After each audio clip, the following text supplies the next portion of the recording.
Sudah siap dimulai? Oke, Prof. Tres, monggo. Saya ngikut Prof. Oh, Tres nih, karena ini nggih. kebetulan ada komisi Dewan Profesor juga. Matur nuwun, Prof. Tres. Sibuk ini Prof. Denny. Ya, Anu, semoga Prof, berkah ini ya. pengukuhan guru besar ini, Prof. Ya, Amin, amin, Prof. yang penting kita ini apa? Kita atur waktunya aja. Jadi di sini jalan, di sana juga jalan. Matur nuwun Iya, terima kasih, Prof. Tres. tamuannya Prof. Denny dan Bapak Dr. Safron. Pagi hari ini akan kita laksanakan ujian tesis atas nama Hendrik Surya Bahar, NIM 3000122410003.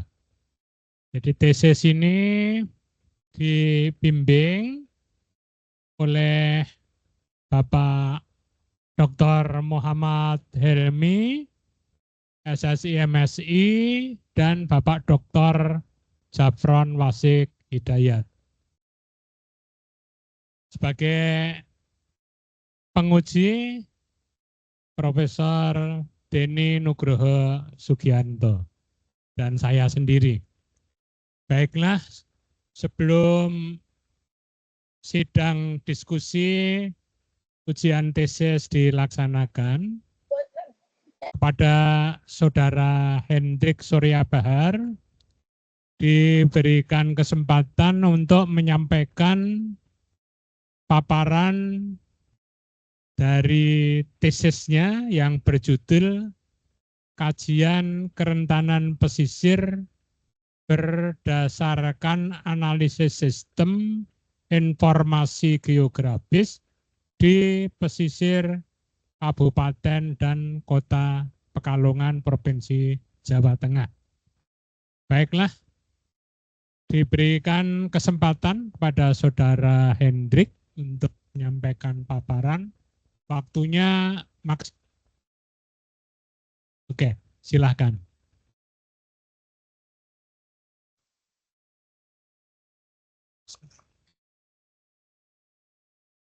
Assalamualaikum warahmatullahi wabarakatuh. Perkenalkan, nama saya alhamdulillah nama wa nasta'inu wa nastaghfiruh wa na'udzu billahi min syururi anfusina wa min sayyiati a'malina may yahdihillahu fala mudhillalah wa may yudhlil fala hadiyalah. Asyhadu an la ilaha illallah wa asyhadu anna muhammadar rasulullah. Pertama-tama saya ucapkan puji dan puji syukur atas kehadiran Allah Subhanahu wa taala sehingga kita dapat berkumpul di kesempatan hari ini.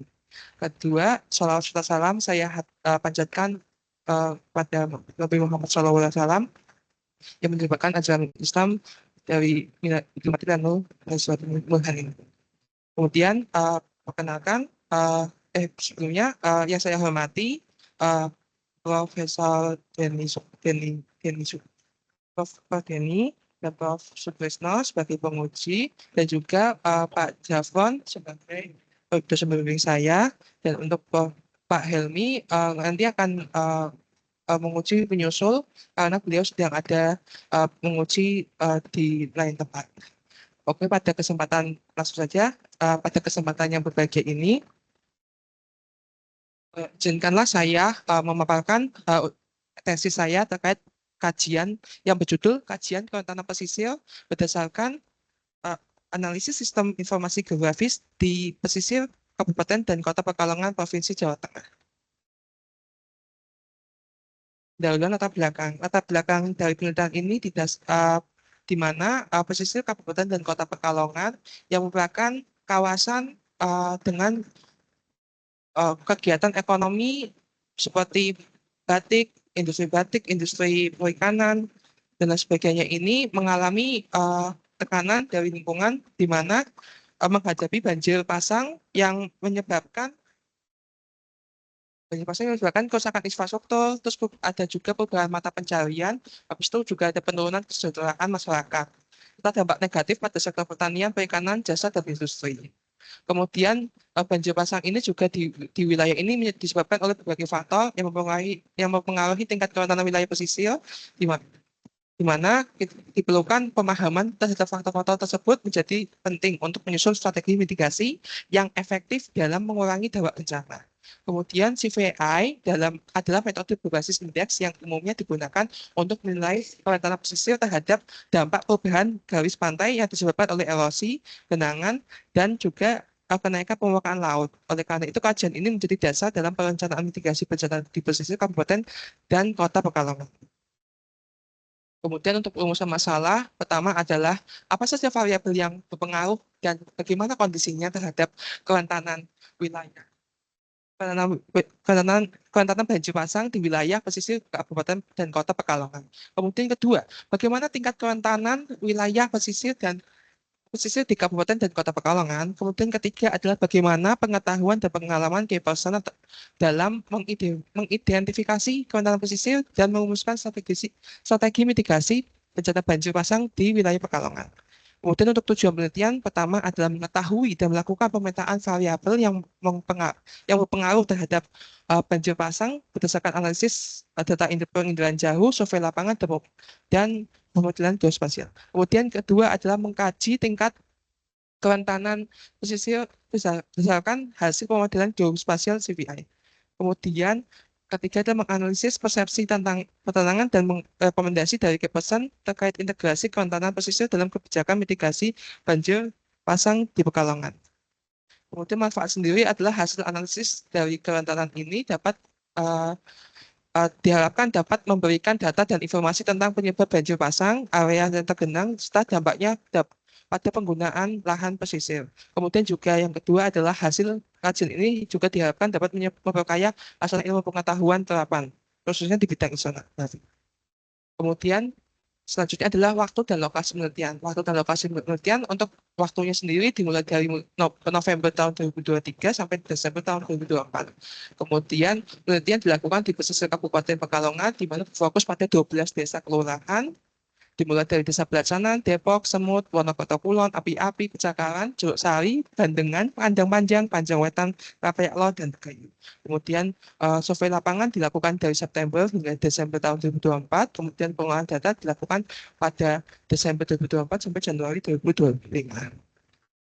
Kemudian untuk materi dan bahan penelitian dan metode dari materi sendiri ada dua, yaitu primer dan sekunder. Yang sekunder terdiri dari data geomorfologi, yang kemudian perubahan garis pantai, tinggi gelombang, elevasi, kenaikan muka laut, pasang surut, penurunan muka tanah, yang diperoleh dari berbagai sumber seperti Landsat, European Center, DEM, Toplex, dan BIG.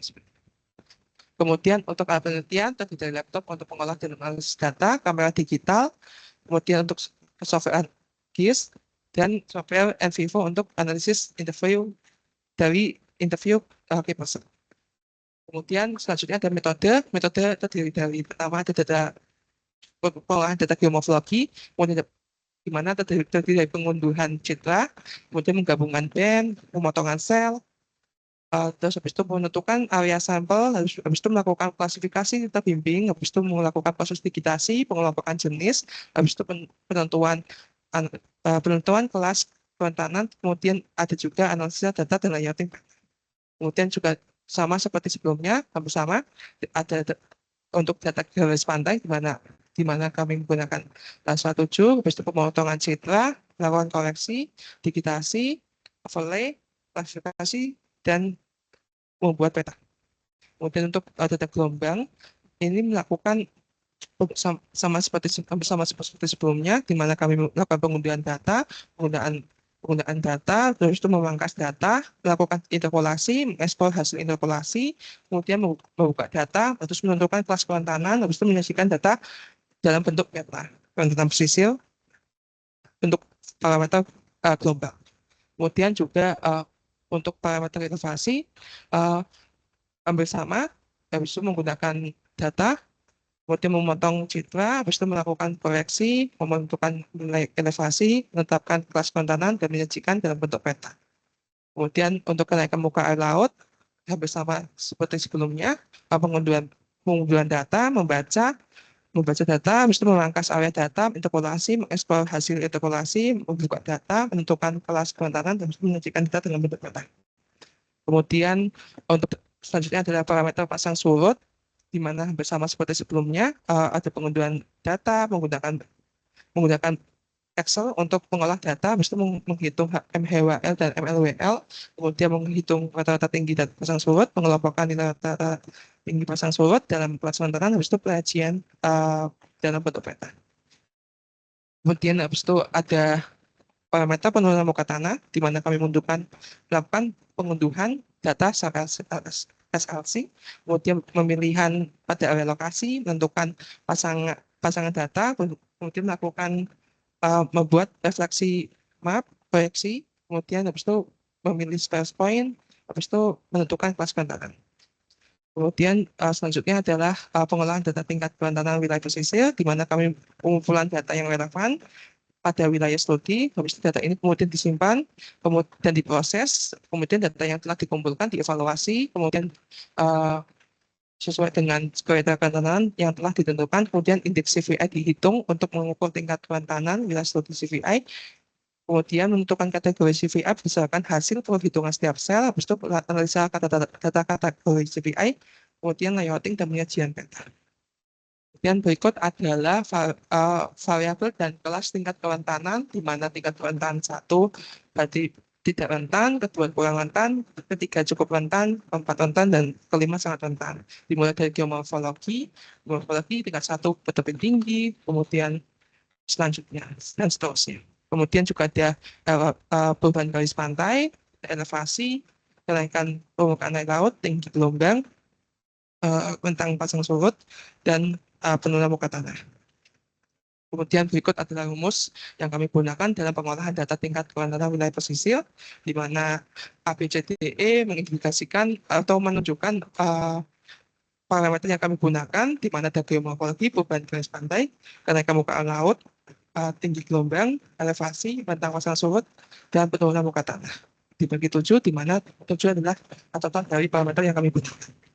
Kemudian dari tak hanya itu kan tadi dari data sekundernya kami menggunakan CVI, kemudian untuk yang primer kami menggunakan interview dan analisis by person, karena CVI sendiri merupakan metode yang cukup untuk di mana kami juga perlu menjangkau dari sosial dan ekonomi, di mana kami melakukan interview dan analisis by person, di mana dibagi atas masyarakat, OPD, daerah, kota dan Kabupaten Pekalongan, dan NGO. Kemudian dari itu kami melakukan wawancara, analisa, transkripsi, kemudian kami lakukan analisa, kemudian habis itu melakukan dari kode-kode tersebut dibagi berdasarkan node, kemudian dirumuskan kesimpulan berdasarkan dari visualisasi dari antara node dan kode. Kemudian kami juga melakukan untuk reliabilitas kami menggunakan audit trail, kemudian untuk validitas kami menggunakan triangulasi sumber. Kemudian berikut ada diagram alih penelitian, di mana kami melakukan studi dari data kemudian mengumpulkan data primer dan sekunder untuk instrumen dalam penelitian, habis itu pengolahan data primer dan sekunder, kemudian melakukan pemetaan kondisi fisik dan tingkat kerentanan, habis itu melakukan evaluasi tingkat dan kriteria kerentanan, habis itu melakukan penentuan kelas kerentanan setiap parameter dan keseluruhan dengan CVI, kemudian melakukan analisa dan menyimpulkan hasil analisa data. Kemudian berikut adalah hasil dari parameter geomorfologi. Nah, dari parameter geomorfologi ini menunjukkan bahwa keseluruhan area lokasi penelitian menunjukkan skor 3 yang berarti cukup rentan, di mana kondisinya itu adalah aluvial yang terbentuk dari sedimen yang dibawa di sungai, yang sedimen terbentuk dari sungai di Pekalongan. Kemudian untuk wilayah ini terdiri dari pesisir berpasir dan dataran aluvial yang landai serta subur, tetapi rentan terhadap erosi dan perubahan garis pantai akibat gelombang laut dan gangguan aliran sedimen sungai seperti sampah dan lain sebagainya. Kemudian untuk parameter selanjutnya adalah perubahan garis pantai. Perubahan garis pantai ini lumayan variatif, di mana terdapat menunjukkan tiga kelas, yaitu untuk pertama paling rendah ada di Belatsangan dan Depok itu mendapat skor 1, dengan perubahan garis pantai terendah di Depok, kemudian yang tertinggi di Bandengan dan Degayu yang mendapat skor paling rentan 5.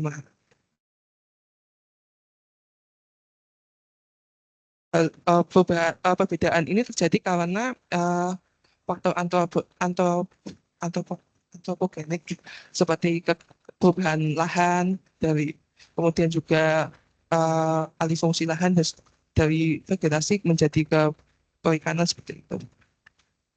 Kemudian selanjutnya ada parameter gelombang. Parameter gelombang sama seperti beda, memiliki nilai yang serupa, yaitu skor kerentanan 2, yaitu cukup rentan,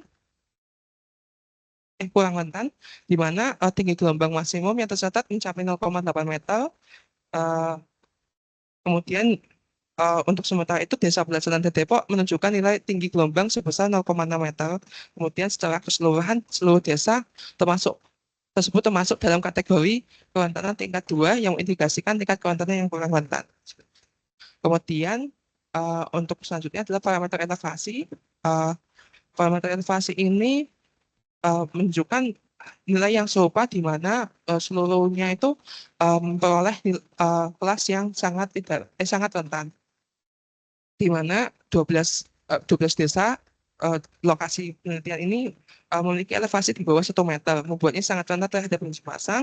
Kemudian dengan rendahnya elevasi air laut dapat dengan mudah menggenangi wilayah ini saat terjadi gelombang atau pasang surut yang ekstrim, yang berpotensi mengakibatkan dampak serius bagi infrastruktur, lingkungan, dan kehidupan masyarakat. Kemudian parameter selanjutnya ada muka air laut. Nah, parameter muka air laut juga sama, di mana kenaikan muka air laut ini menunjukkan pola yang konsisten, yaitu dengan kenaikan 4,6 mm per tahun dan dengan kelas yang sangat rentan. Kemudian potensi kenaikan muka air laut meningkat akibat kombinasi perubahan iklim dan kegiatan antropogenik juga. Kemudian untuk rendah pasang surut diperoleh nilai yang sangat tidak rentan atau kelas 1, di mana rata-rata pekarangan 0,72 meter menunjukkan kerentanan pesisir yang sangat rendah. Kemudian rentang pasang surut yang kecil menunjukkan fluktuasi muka air laut yang relatif stabil dan moderat. Kemudian untuk penurunan muka tanah ini terdapat 2 jenis kelas yang dihasilkan, yaitu dari Desa Semut dan Desa Wonokroto Kulon mengalami penurunan muka tanah sebesar 7,8 dengan kelas 5 dan di sisi lain Desa Kandang Panjen dan Panjang Wetan memiliki hasil penurunan muka terkecil dengan nilai 2,7 dengan kelas cukup rentan. Kemudian selanjutnya adalah kelas analisa CVI, di mana menunjukkan bahwa kelurahan Bandengan ini memiliki kelas nilai yang paling tinggi, yaitu sangat rentan, dan jeruk sawit di sebelahnya itu kurang rentan. Dan untuk Belasaran dan Depok memperoleh nilai yang tidak rentan dengan nilai CVI 3,91. Terus kemudian nanti yang Bandengan itu memperoleh nilai 8,75. Dan untuk yang jeruk sawi itu masuk yang kurang rentan. Kemudian timbul pertanyaan ada tersebut di mana Bandengan dan jeruk sawi itu berdempetan namun memperoleh hasil yang kelas yang berbeda. Itu bagaimana? Karena Bandengan ini rentan banjir rob sejak 25, terus kemudian faktor utama adalah dominasi lahan tambak, kerusakan drainase, dan masalah pengelolaan sampah. Kemudian untuk jeruk sawi terdapat program restorasi ekosistem mangrove dan pembangunan tanggul yang lebih memadai sehingga tingkat kerentanannya lebih mudah dibandingkan dengan Bandengan. Oleh karena itu dari faktor perubahan garis pantai terlihat di jeruk sawi memperoleh kelas 2, sedangkan di Bandengan memperoleh kelas 5, seperti itu. Kemudian berikut adalah hasil visualisasi, hasil analisa Peterson berdasarkan transkripsi wawancara dengan Peterson, di mana dari visualisasi menunjukkan adanya keterkaitan, mulai dari resiliensi komunitas terhadap bencana memiliki keterkaitan dengan berbeda masyarakat pesisir dan dinas kelautan dan perikanan. Dan temuannya adalah komunitas pesisir memiliki peran dalam pengelolaan risiko. Salah satunya bentuknya kampung tangga bencana. Kemudian juga adanya partisipasi aktif masyarakat dalam pengambilan keputusan dan pemeliharaan fasilitas pendukung bencana. Ini meningkatkan efektivitas mitigasi, namun perlu konsistenan pada problem yang berbeda, khususnya pengelolaan sampah di lingkungan sekitar. Karena khususnya ditemui di Desa Depok itu masyarakat aktif untuk terkait dengan mitigasi kebencanaan ketika lob, mereka bergotong royong, tapi dalam terkait pengelolaan sampah itu masih kurang kurang peka seperti itu. Jadi perlunya adanya regulasi dan perencanaan yang lebih merata seperti itu antar berbagai masalah. Kemudian selanjutnya ada visualisasi kesiapan infrastruktur dan lingkungan pada Kepesan sama seperti sebelumnya bersama, di mana kesiapan infrastruktur dan lingkungan ini memiliki keterkaitan dengan Badan Penanggulangan Bencana, BPBD, dan DPU juga. Dan didapat ketemuan bahwa kesiapan infrastruktur berhasil melibatkan sinergi antara masyarakat dan BPUPL melalui 3 tahap: perencanaan partisipatif, pembangunan bersama, dan pemantauan pasca pembangunan. Kemudian ada infrastruktur merupakan elemen penting, tapi belum sepenuhnya memadai untuk menurunkan dampak secara signifikan pada beberapa area khususnya seperti Bandengan dan perbatasan Kota Pekalongan dan Batang. Nah, dari tanggul ini, tanggul yang dibuat di Kota Pekalongan ini ternyata memberikan efek tekanan di mana airnya berdampak kepada Batang dan di Bandengan yang belum terjamah oleh tanggul yang dibuat di proyek tersebut. Kemudian selanjutnya ada proses strategi mitigasi berkelanjutan. Ketahui ternyata strategi mitigasi berkelanjutan ini memiliki keterkaitan dengan Bapeda Kabupaten dan Kota Pekalongan dan BLH. Kemudian didapat temuan bahwa infrastruktur seperti tanggul, sistem peringatan dini dan pompa air dan saluran drainase merupakan elemen penting dan perlu dimonitor selalu performanya. Hal ini penting karena untuk meminimalisir dampak.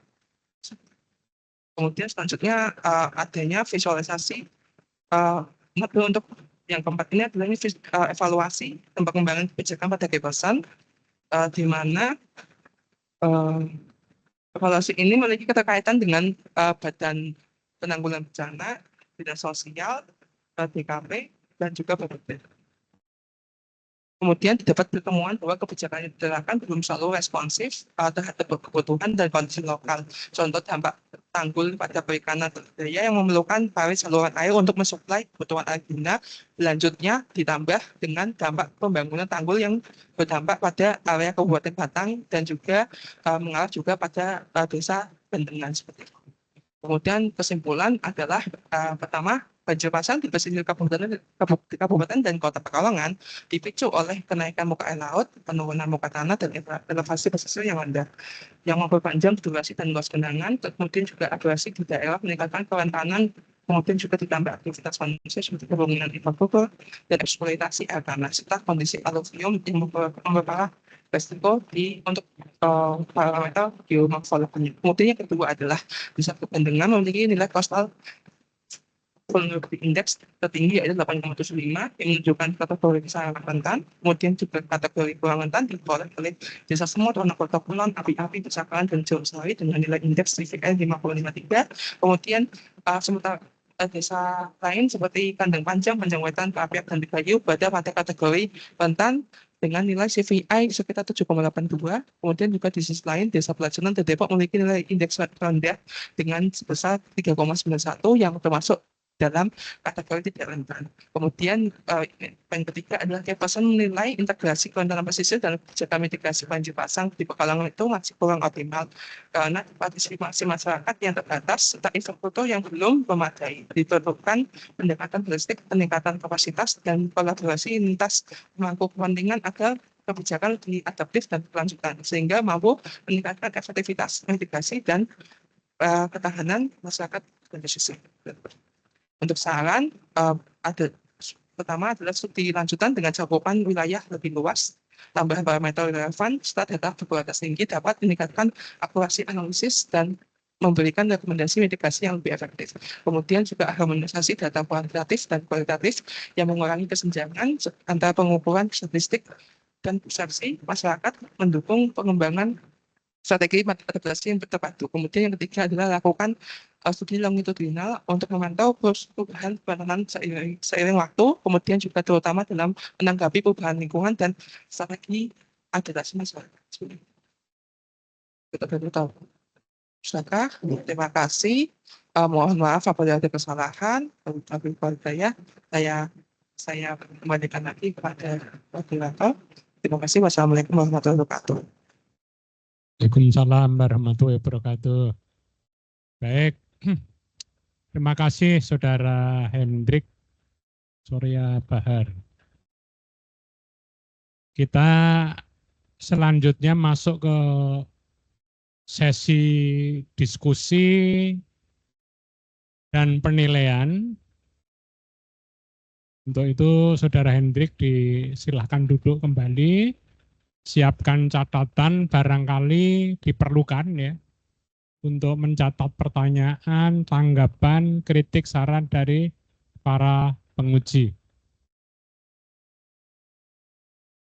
Untuk kesempatan pertama, saya persilahkan untuk menyampaikan tanggapan, kritik, saran, dan pertanyaan selaku penguji. Mohon perkenan Profesor Dr. Denny Nugroho Sugianto, MSc. Saya persilahkan Prof. Denny, monggo.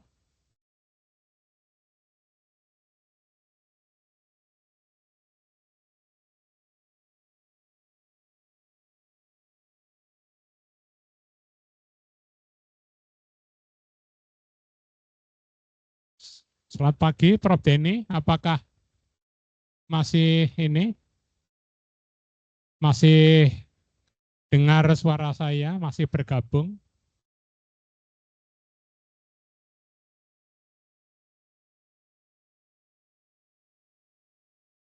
Rupanya Prof. Denny sedang ada acara yang lain, maka kita teruskan aja untuk sesi diskusi tanya jawab. Selanjutnya saya persilahkan. Halo? Prof. Denny? Prof. Denny belum, Bro. Masih Pak Jabron di sini. Monggo saya persilahkan Bapak Dr. Muhammad Terima Jabron. kasih, Bro. Selamat pagi jelang siang. Assalamualaikum warahmatullahi wabarakatuh. Waalaikumsalam warahmatullahi wabarakatuh. Mohon maaf sekali saya terpaksa ikut online, Bro.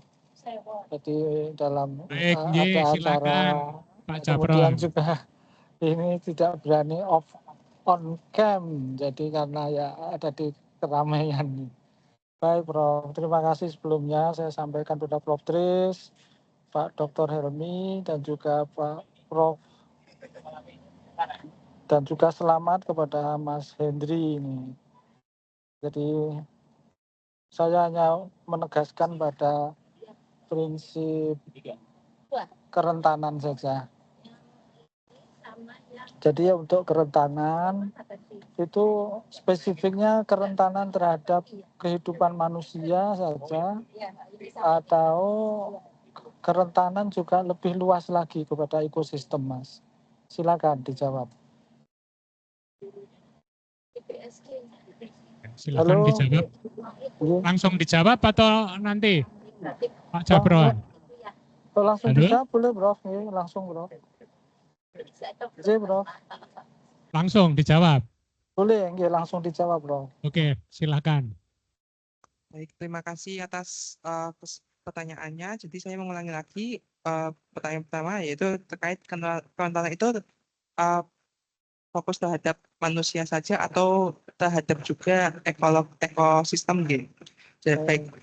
Jadi menurut saya baik dari konsep kerentanan ini itu konsepnya itu memiliki apa ya, ada koneksi antara manusia dan ekosistem, dan pelantara ini merupakan alat di mana menggunakan beberapa parameter, yaitu dari parameter geomorfologi, kemudian juga parameter geomorfologi, perubahan garis pantai, dan lain sebagainya ini untuk mengukur wilayah, suatu wilayah itu kondisinya itu rentan atau tidaknya itu dalam konteks tingkat kerentanannya itu bagaimana gitu. Terus habis itu untuk keterkaitannya dengan manusia dan ekosistem, menurut saya memiliki keterkaitan, di mana kan terdapat interaksi baik dari manusia dengan ekosistem, dan mereka, dan diketahui juga dari berdasarkan hasil terdapat saling mempengaruhi, di mana kegiatan manusia juga memiliki pengaruh terhadap ekosistem. Seperti di Bandengan itu terjadi banyak alih fungsi lahan menjadi tambak seperti itu, dan hal itu juga berdampak pada menurunnya statusnya menjadi sangat rentan di wilayah pesisirnya seperti itu. Jadi Baik, seperti jadi ya secara langsung terfokus kepada kerentanannya terhadap kehidupan masyarakat manusia, tetapi juga secara interaksi terkait dengan ekosistem gitu ya. Karena Iya. kan dengan risiko ada gangguan terhadap nursery ground dan sebagainya kan sangat mungkin ini nanti ada ancaman begitu kalau ada kerentanan tinggi. Itu Mas. Iya, Ada risiko? ya, menurut saya juga berdampak nggih Pak. Apalagi ketika kondisi di mana terdapat degradasi mangrove, contohnya di daerah panjang kandang panjang dan juga di Bandengan, tentunya juga berdampak juga terhadap manusianya juga nggih Pak. Karena hal ini juga di mana kan kita ketahui mangrove kan nursery ground dan banyak biota juga di dalamnya, sehingga juga untuk nelayan, khususnya nelayan perikanan ataupun para pemancing di sekitarnya juga berdampak pada pemasukan seperti itu, sehingga perlu ikan matajan seperti itu. ajak bayi ya ajak. Jadi untuk hasil kerentanan yang sudah ditampilkan itu, ini kebetulan kan Provinsi Jawa Tengah kan baru menyiapkan program pagar laut dengan menanam 1,5 juta tanaman. Itu kira-kira dari data Anda nanti bisa memberi kontribusi apa ini, Mas? Baik Pak, dari data saya izin menuliskan pertanyaan dulu gitu. Saya ulangi ya, jadi untuk program pagar laut dengan menanam 1,5 juta bibit tanaman, ini data Anda ini apakah bisa membantu di dalam mensukseskan atau terlibat di dalam program tersebut? Dipersilahkan. Baik Pak, baik. Untuk program restorasi tersebut kan pasti perlunya ini nggih Pak, kondisi lingkungan atau area yang dalam ruang lingkup tersebut, di mana kan yang mungkin dalam konteksnya mangrove kan perlu apa ya, kondisi di mana dari faktor kimia dan fisika perairannya itu bagaimana gitu. Kemudian juga mungkin dalam parameter yang saya gunakan mungkin bisa didapat dari acuannya, mungkin dari pasang surut, karena juga mangrove, vegetasi mangrove sendiri juga perlu faktor intertidal untuk bertahanannya. Kemudian juga terkait dengan gelombang itu juga berpengaruh, dan juga land subsidence. Jadi apakah apakah faktor land subsidence. Jadi kayak memanfaatkan parameter-parameter yang saya gunakan ini dapat dimanfaatkan dalam program tersebut untuk kesuksesan program tersebut seperti itu. Baik. Jadi dengan adanya kerentanan yang berbeda ini berarti treatment atau pelaksanaan penanaman untuk program pagar laut kira-kira sama saja atau berbeda, Mas? Sama Baik. dari jenisnya, sama dari dimensi ruangnya dan sebagainya begitu? Sama atau beda? Kalau sama bagaimana pelaksanaannya, kalau beda bagaimana implikasinya? Baik, kalau Silakan. berdasarkan kita lihat dari yang dihasilkan menunjukkan kan berbeda nggak Pak, di mana Bandengan adalah sangat rentan, kemudian juga di Belasangan Depok sangat tidak rentan, kemudian juga ada Semut, Wonokota Kulon sangat tidak rentan, kurang rentan seperti itu.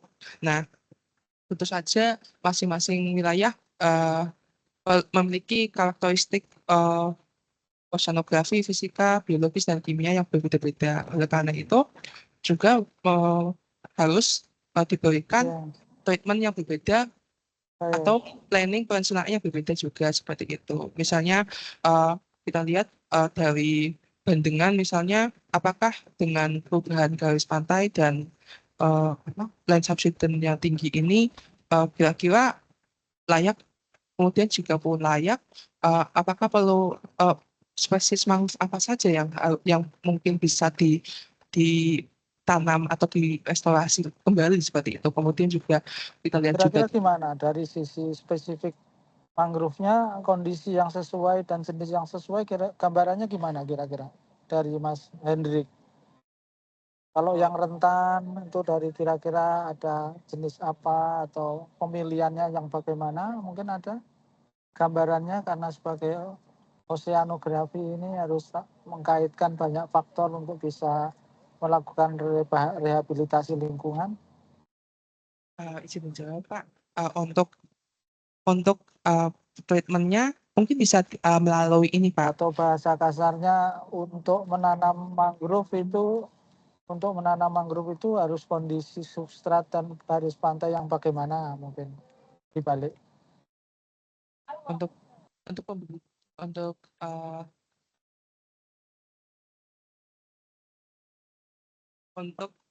pada tahap pembibitan, misalnya kayak masih dalam rentan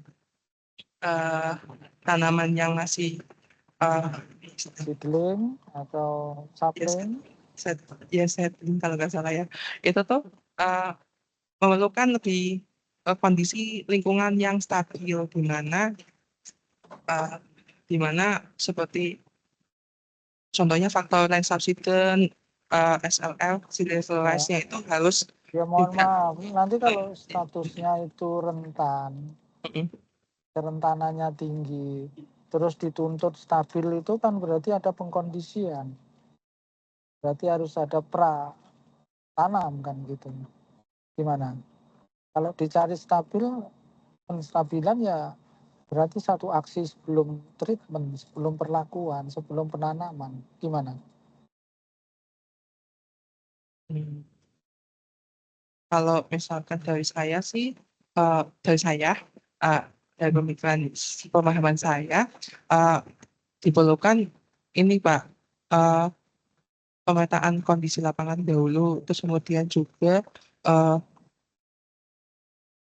kesesuaian. Kan sebenarnya sudah bagian dari pemetaan loh ini, membentuk garis dengan kualifikasi kerentanan yang berbeda-beda itu sebenarnya sudah pemetaan juga. Gimana? Oke. Ya. Ya nanti dicari ya kalau itu peluang-peluangnya itu sangat dimungkinkan, silahkan diuraikan. Tapi secara prinsip bahwa untuk suatu jenis tertentu itu ada kondisi substrat yang spesifik, sehingga itu memang harus antisipasi kerentanan tadi berkenaan dengan arus dan substrat itu saya kira harus menjadi perhitungan yang matang, karena kalau tidak ya sama saja nanti setelah ditanam hilang begitu. Gitu ya Mas. Berarti izin konfirmasi berarti ada keterkaitan antara substrat dan kondisi fisiknya gitu Pak. Dengan juga Iya, spesiesnya. ya tetap harus dipilah-pilah mana yang layak untuk di rhizopora, mana yang harus dimulai dengan Avicennia dan sebagainya seperti itu. Ya, kira-kira demikian, Bro. Dari saya sebatas kemanfaatan dan interpretasi kerentanan saja dahulu, Bro. Terima kasih, Bro. Terus mohon maaf. Ya, terima Assalamualaikum. kasih Pak Ya, Dr. Bro.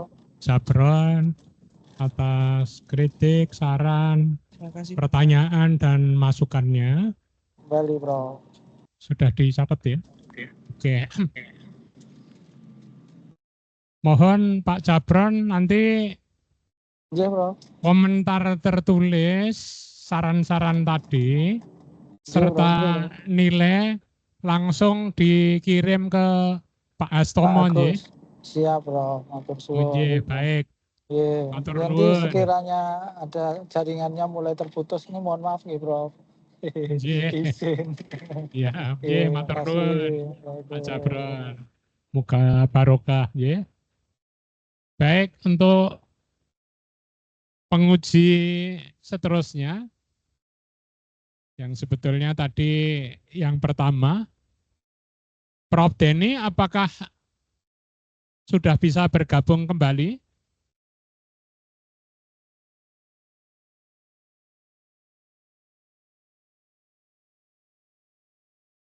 Halo, Prof. Denny? Nampaknya belum bergabung. Karena Prof. Denny belum bisa bergabung, maka saya akan menyampaikan beberapa pertanyaan dan saran. Yang pertama, gini, Mas Hendrik, di tinjauan pustaka itu kok ada bahasan tentang terumbu karang dan padang lamun. Padahal di wilayah studi, di Kabupaten Pekalongan, Kota Pekalongan, itu kan nggak ada padang lamun dan ini apa itu terumbu karang. Juga di hasil pembahasan tidak ada padang lamun dan terumbu karang. Nah kemudian fungsinya apa? Kenapa harus bahas padang lamun dan terumbu karang di tinjauan pustaka? Ini keterkaitannya apa di sini? Silahkan dijawab.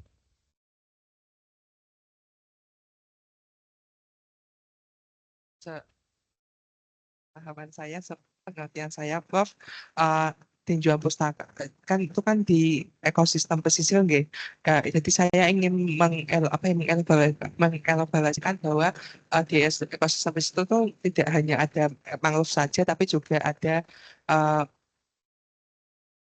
terumbu karang dan padang lamun seperti itu. Nah kegunaannya apa untuk ini penelitian ini? Kan di tempat di lokasi studi nggak ada itu terumbu karang dan padang lamun. Kemudian data-data baik primer dan sekunder kan juga nggak ada. Nah, fungsi tinjauan pustaka itu untuk apa sebetulnya? Kan sebetulnya kan untuk inferensi pembahasan. Nah, kemudian ini yang dibahas apa? Karena tidak ada data padang lamun dan terumbu karang. Jadi nggak ada relevansinya itu ya. Makanya saran saya hilangkan itu ya. Itu apa itu bahasan tentang padang lamun dan terumbu karang di tinjauan pustaka. Karena tidak ada relevansinya dengan materi penelitian dan materi pembahasan. Kemudian yang kedua, ini faktor penyebab prop kan karena ada kenaikan muka air laut. Yang pertama. Kemudian ada amblesan tanah. Nah ini nanti penanganannya gimana kalau air laut yang naik itu nanganinya gimana? Itu kan faktor alam global seluruh dunia. Nah, ini caranya gimana menghadapi air laut yang naik itu?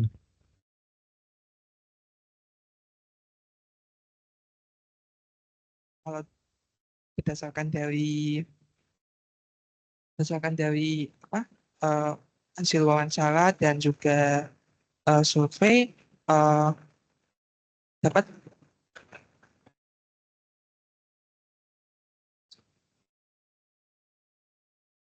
ayo,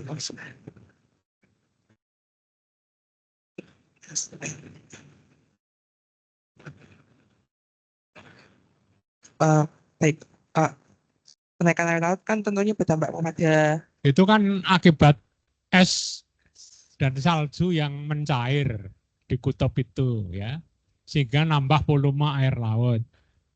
Air lautnya naik dan makin tinggi saat terjadi pasang, terutama spring tide, pasang purnama. Nah ini cara ngatasinya gimana itu? untuk solusi yang singkat dari lapangan saya melihatnya pembuatan tanggul untuk beberapa wilayah untuk saat ini ada di eh, pembangunan tanggul yang dicanangkan yang di itu tanggung jawab dari BBWS sebagai pewenang yang berwenang eh, meskipun tanggul itu juga memberikan dampak yang tidak terduga yaitu memberikan pengaruh efek ke Batang sebagai wilayah di sebelahnya dan juga di Bandengan juga berdampak. Jadi apa ya itu mungkin solusi tapi yang singkat tapi juga belum sepenuhnya secara simultan apa ya meng- memberikan solusi secara komprehensif seperti itu. Itu ketinggiannya berapa itu? Melihat ini naiknya muka laut itu berapa sih? Dan bangunan tanggul itu tingginya berapa? Supaya nanti bisa mengatasi masalah. Nah, kalau dari hasil kami itu ada menunjukkan rata-rata 4,6 itu 4,6 per tahun. 4,6 apa? Tapi itu, Pak. Apa? Benar. 4,6 milimeter apa sentimeter?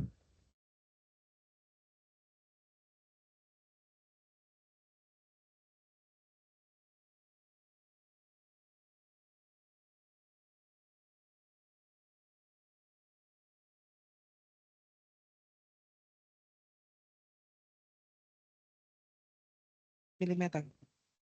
Nah ya, nah berarti kan tanggulnya rendah sekali kalau hanya ini ukurannya milimeter. Kenapa misalnya ketinggiannya harus 3 meter misalnya? Padahal kan kenaikan muka air laut hanya milimeter. Nah ini gimana itu?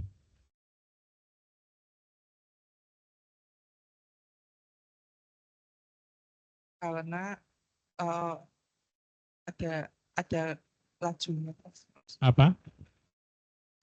Ada peningkatan juga maksudnya bisa jadi ada peningkatan jadi untuk meminimalisir preventifnya Nah ya peningkatan berapa tahun itu? Berapa tahun yang akan datang? Tanggul laut itu tingginya berapa yang dibangun? Berapa? 5 meter. Lah ya, lah untuk 5 meter itu berapa ratus tahun itu? Cynthia. Tapi kan naiknya hanya milimeter. Nah, kalau 5 meter itu kan berapa? 5.000 mili tuh. Berarti kan 100 tahun lebih itu.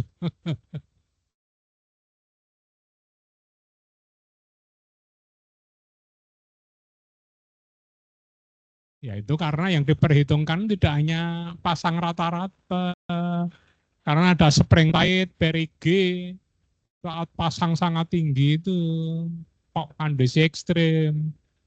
Kalau ekstrim tidak hanya milimeter tapi sampai meter itu. Supaya tidak terjadi fenomena overtopping. Tahu ya overtopping? Di oceanografi itu kan ada fenomena overtopping, melimpas saat pasang tinggi perigi. Saat pasang tinggi perigi itu kapan?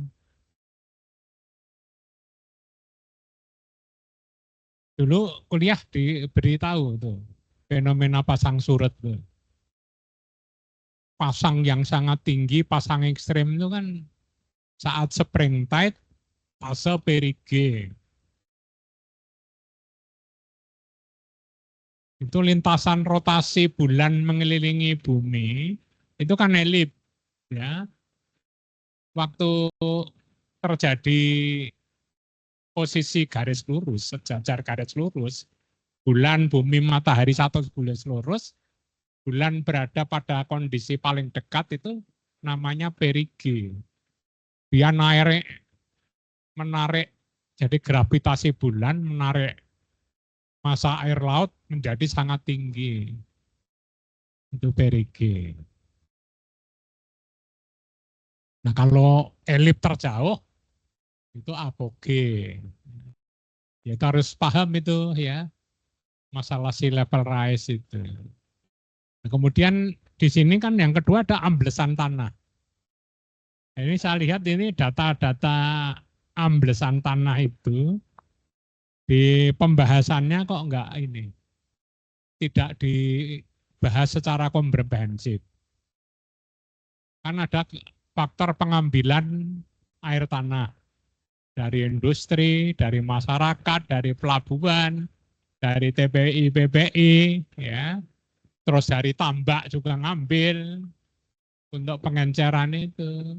Nah, itu kok enggak dulas, belum dulas di sini. Terus yang kedua ini tempat tampungan air yang makin dangkal, makin banyak yang tidak berfungsi, selokan saluran air karena penuh sampah dan sedimen. Ini di tindihan pustaka ada, tapi di dalam kenapa ini tidak dibahas seperti yang ada di tindihan pustaka itu. Saran saya kalau bisa itu dibahas itu akan lebih bagus. Juga tadi saran mengatasi ROP, sea level rise, saran bagaimana meminimalkan land subsidence. Ini kenapa nggak masuk di saran? Ya, padahal itu sebetulnya yang penting itu ya saran itu.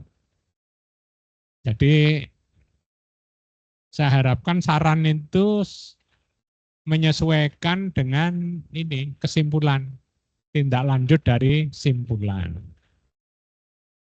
Saran itu ada saran yang praktis, ada saran yang akademik, ya.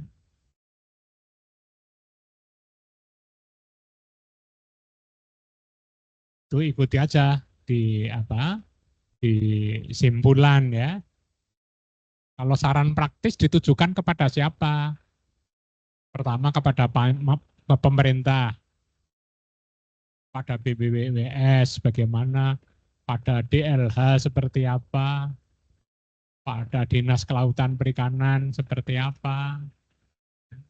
Tadi sebagian sudah disampaikan Pak Dr. Jabron tadi ya, nanti itu tolong bisa diakomodasi ya. Kemudian yang lain, ini saran yang terkait dengan akademik. Supaya nanti penelitiannya itu lebih komprehensif, lebih sempurna, langkah-langkah apa yang diperlukan. Di sini sudah ada ya, masalah limitasi atau keterbatasan. Tapi ya jangan semuanya ini berisi limitasi atau keterbatasan.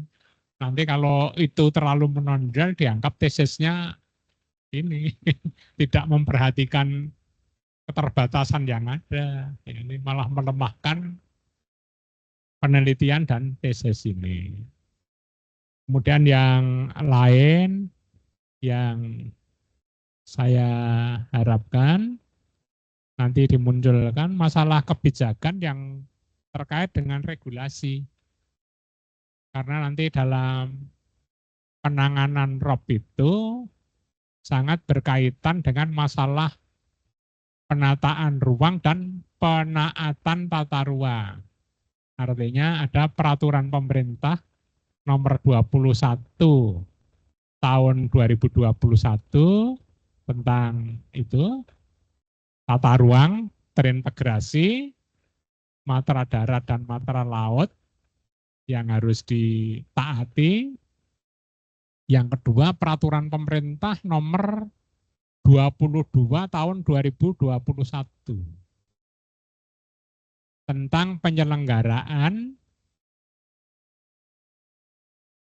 perlindungan, dan pengelolaan lingkungan hidup. Karena ini magisternya kan magister lingkungan ya, makanya itu aturan regulasi tentang lingkungan hidup mohon itu diacu untuk melengkapi pembahasan. Kemudian yang ketiga regulasinya karena ini terkait dengan pengelolaan wilayah pesisir, pengelolaan pelabuhan perikanan, pengelolaan kawasan industri, dan lain-lain, maka peraturan pemerintah nomor 27 tahun 2021 tentang penyelenggaraan kelautan dan perikanan. Ya, 3 regulasi itu tolong itu diperhatikan. Yang lain-lain itu yang konsistensi aja, tolong nanti diperbaiki, kata sambung, kata penghubung itu diperbaiki aja. Ya, secara umum udah cukup bagus ya. Nanti saran-saran dari para penguji itu diperhatikan ya, supaya nilai tulisan ini lebih bermakna dan lebih bagus untuk keperluan lingkungan hidup dan masyarakat ya. Dari saya itu aja ya. Selanjutnya yang terakhir ini Prof. Denny, apakah sudah bisa bergabung?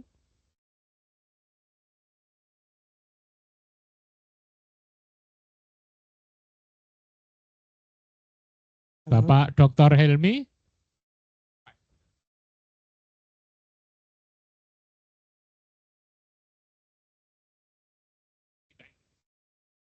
Oke, karena Bapak Dr. Muhammad Helmi akan menguji sendiri dan Prof. Denny Nugroho Sugianto ini belum sempat bergabung,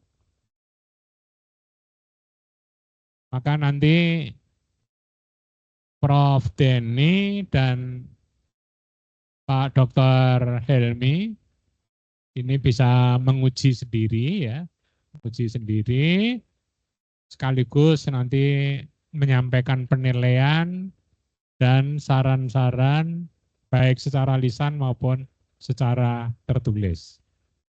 Ya, demikian ya. Pak Jafron, apakah masih bisa bergabung?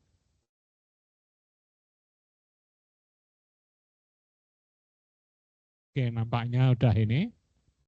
Ya, kalau begitu langsung aja saya bacakan ini ya, berita acara.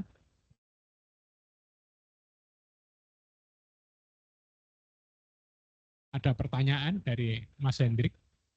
Enggak ya? Saya bacakan aja. Iya, Bro. Halo? Iya, dalam, Bro. Prof. Denny? Pak Jafron? Iya, Halo, dalam. Bapak Dr. Jafron? Dalam, Bro. Iya, siap, Bro. Ini karena Prof. Denny dan Pak Dr. Muhammad Helmi ini sudah tidak bisa bergabung. Iya. Makanya ini ujian kita cukupkan dengan Baik, Prof. hasil ini dari Pak Dr. Japron dan dari saya. Iya. Sedangkan untuk Prof. Denny Denny. dan Bapak Dr. Muhammad Helmi. Helmi nanti menguji Menyusul. tersendiri. Baik, Prof. Iya, siap. Izin Iya, saya Prof. bacakan berita acaranya, Pak Iya, monggo, Japron. Prof. Siap, Prof. Iya.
Terima kasih Pak Japron.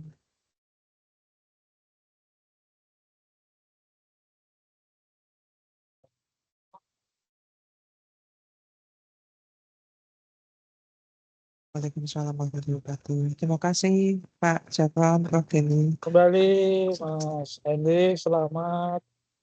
Semoga nanti ada Halo, keberkahan. Assalamualaikum, Prof. Silakan Prof. Denny. Halo, Iya, halo. suara saya terdengar nggak? Masih terdengar, Prof.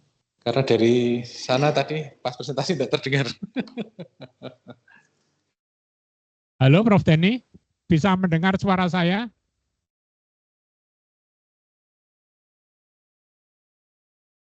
Putus lagi, Halo, Prof. Assalamualaikum. Halo Prof. Denny, bisa dengar suara saya? Oke, belum terdengar.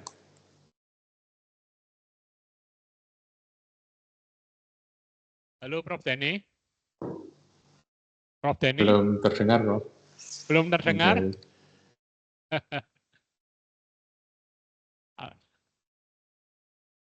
Kalau dari sini dengar nggak Prof. Denny? Tes 1, 2, 3. Cek. Halo? Prof. Denny, bisa dengar suara saya?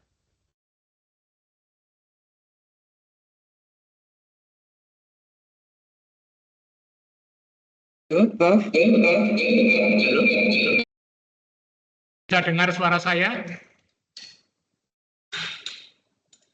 Nggak bisa ya? Ini dibuka, harusnya bisa ya?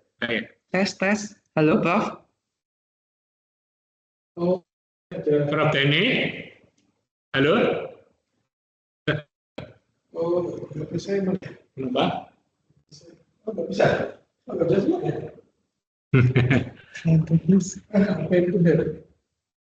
Prof. Denny, bisa dengar suara saya? Halo?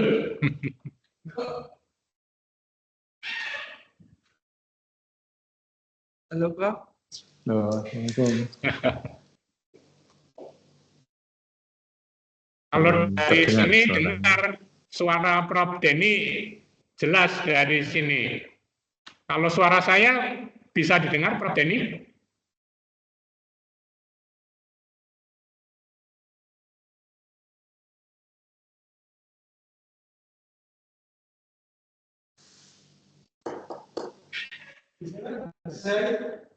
Ada ya? Halo Prof. Denny?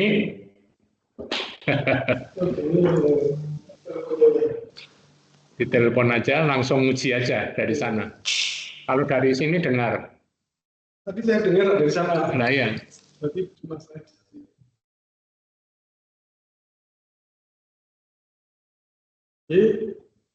Halo? Ya, Prof. Denny tadi ada telepon nggak bisa nggih? Ya, dengar suaranya nih dari Prof. Halo? Oh, berarti head-nya yang rusak. Halo? Ya, halo? Tadi si telepon sama Prof. Terus nggak dengar nggih? Iya. Oh, coba sama. Iya. Oh, nggak terdengar. Kenapa? Padahal dari tempat saya terdengar nih dari web.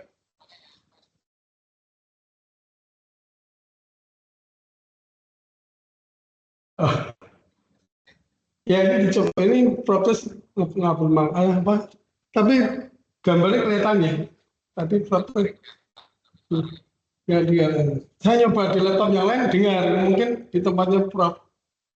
Denny berarti. Atau langsung uji aja. Sekarang dicoba ya.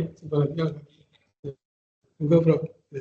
Halo Prof. Denny? Oh, Prof. Itu belum. Halo, Assalamualaikum. Prof. Denny? Sudah terdengar? Apakah bisa dengar suara saya? Sudah, Prof. Sampun, Prof. Oke. Sudah terdengar, Prof? Halo. Sudah terdengar, Prof? Oke, sudah terdengar, Prof, suaranya? Dengar ya? Oke, sampun. Bisa. Tapi Pak Prof. Sudah tercatat. Oke, ini giliran Prof. Denny yang terakhir langsung aja. Oke, Ini siap, Prof. waktu untuk Prof. Denny langsung ke ini Mas Hendrik, ya. Ya, Monggo siap, disilahkan Prof. Denny, ya. Oke, matur nuwun. Matur nuwun. Oke, Mas Hendrik, terkait dengan hasil tadi, sudah terdengar suara saya ya? Sudah terdengar ya suaranya? Halo? Ya, oke. Mas Hendrik, ya tadi saya melihat masih ada di dalam penentuan kriteria kerentanan CVI tadi ada beberapa yang masih mempunyai nilai-nilai baik, sangat rentan dan juga bervariasi gitu ya. Padahal itu seperti yang dulu di seminar itu kan modelnya adalah satu hamparan gitu ya. Apa bisa menjelaskan bagaimana itu bisa terjadi. Jangan sampai nanti bobot di dalam penilaian CVI-nya itu agak sedikit menggunakan indikator data yang agak berbeda seperti itu. Kalau yang seminar itu kan memang data per segmennya itu ada perbedaan sedikit, meskipun secara umum misalkan pasang surut dan lain sebagainya itu kan sebenarnya hampir sama gitu. Bisa menjelaskan ke konfirmasi apakah yang sudah dilakukan perhitungan itu juga sudah mempertimbangkan parameter yang kiranya mempunyai nilai yang hampir sama seperti gelombang, pasang surut itu kan nilainya hampir sama semua. Silakan Mas.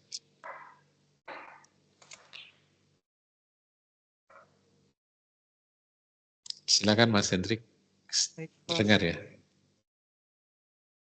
Oh, boleh izin. Tadi pertanyaannya berarti terkait nilainya nggih. Ya, Kenapa kan sama? tadi nilainya itu kan mempunyai variasi yang cukup lumayan, maksudnya tidak apa, padahal itu kan lokasinya berdekatan. Sedangkan di dalam menentukan untuk CVI itu sendiri, itu kan tentunya mempunyai nilai parameter seperti yang parameter-parameter global, gelombang, pasang surut, geomorfologi itu kan hampir sama semuanya. Apakah bisa menjelaskan kenapa hasilnya bisa seperti itu gitu?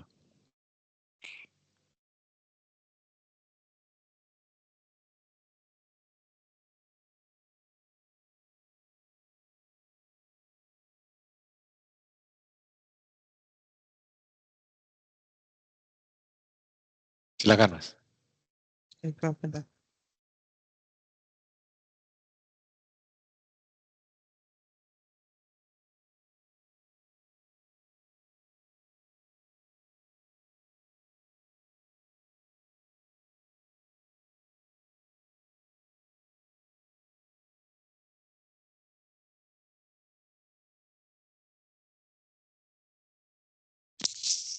Halo.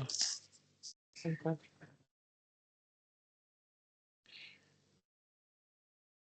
Kalau dari yang diperoleh tadi kan nilai CVI-nya kan yang tertinggi kan di Bandengan dengan 8,75, terus kemudian yang terendah ada di Depok dan Belacangan dengan nilai 3,91.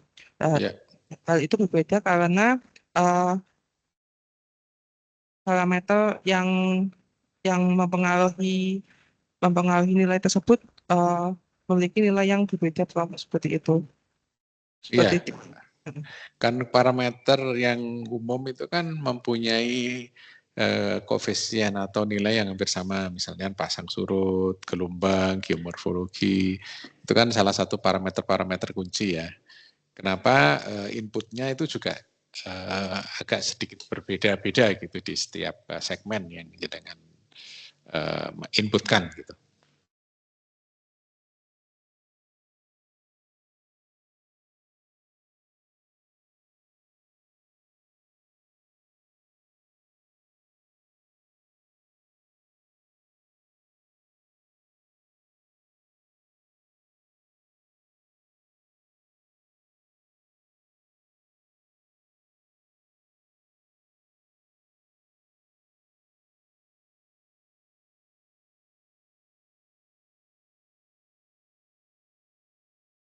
Belum bisa jawab.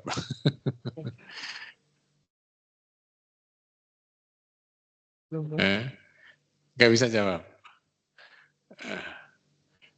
Oke, Pak coba disampaikan lagi kira-kira inputnya itu parameternya apa saja untuk CVI? Geomorfologi, perubahan garis pantai, kemudian juga ada tinggi gelombang, terus ada elevasi, dan SLL, kenaikan muka air laut, pasang surut, kemudian ada land subsidence, 7 parameter. Ya, dari 7 parameter itu kira-kira berapa parameter yang mempunyai tingkat kesamaan antara satu segmen dengan segmen atau satu lokasi dengan lokasi yang lain? beberapa parameter yang punya nilai sama dengan satu area dengan yang area yang lainnya, Bro. Hmm.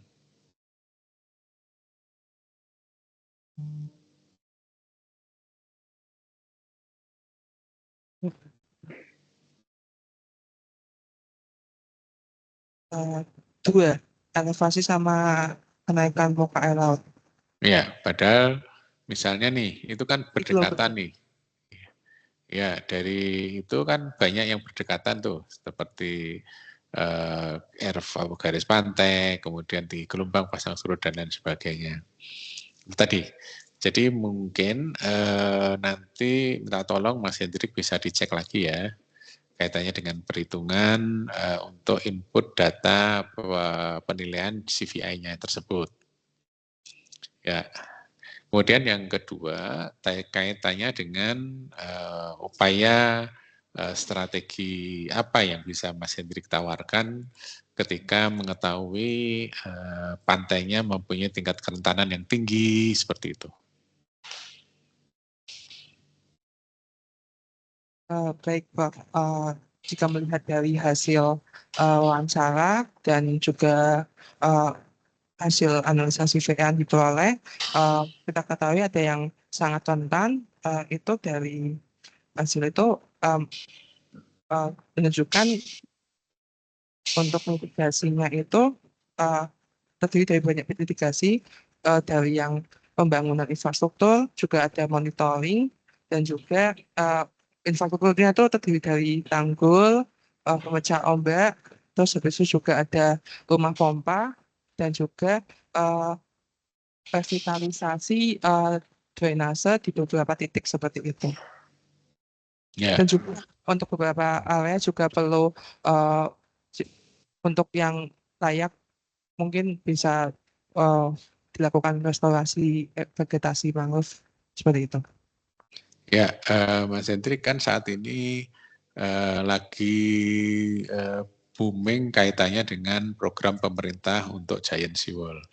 Sejauh mana hasil yang Anda peroleh ini bisa mendukung program pemerintah tersebut atau tidak mendukung program pemerintah tersebut? Silakan.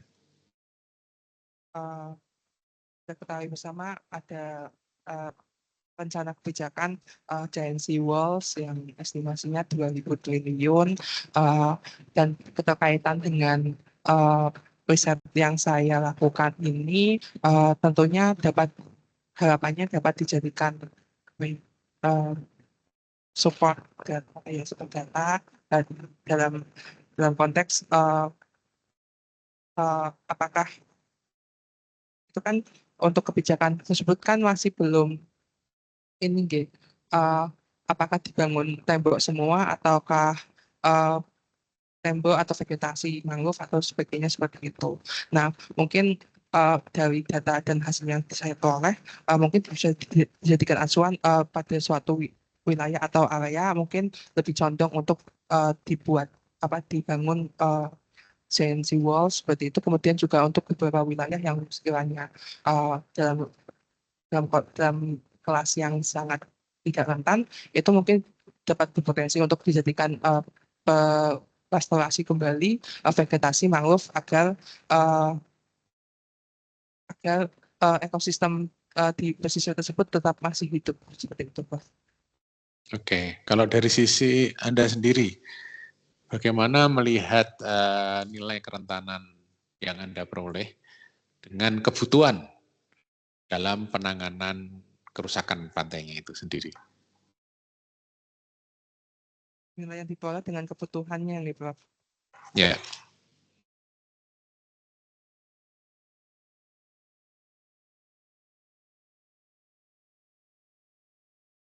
Jadi kebutuhan mitigasi atau gimana, Prof? Ya, enggak.